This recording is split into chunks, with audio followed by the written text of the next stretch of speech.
Actually હું તો આણંદથી બિલોંગ કરું છું, પણ અહીંયા ઓફિસમાં જોબ કરું છું એટલે પીજીમાં રહું. મેં રીલ્સ જોઈ હતી અને રીલ્સ થ્રુ મને ખબર પડી હતી. તો રીલ્સમાં મતલબ જમવાનું જે વાતો થતી તે પ્રમાણે જમવાનું છે કે હા, સેમ એ જ પ્રકારનું છે. ઘરનું જમવાનું યાદ ના આવે એ રીતનું જમવાનું છે. પીજીમાં રહું છું એટલે પીજીનું તો ભાવતું નથી, એટલે પછી આ જ બેસ્ટ ઓપ્શન છે અમારા માટે.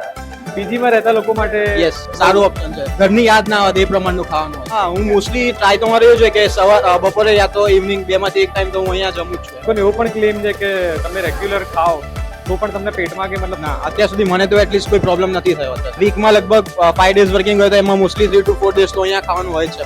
ના, હજી સુધી તો કોઈ પ્રોબ્લેમ નથી આવ્યો. તો પણ 150 ની જગ્યાએ 70 રૂપિયા કર્યા. હા, પ્રાઇસ રિસેન્ટલી જ વધ્યું છે, પણ હું એવું કહીશ કે સારું ખાવું હોય તો અમુક થોડા પૈસા વધારે દેવા પડે. 10 માંથી 10 ક્વોલિટી સારું છે અને ભાવે છે તો વાય નોટ 10. શ્યોર.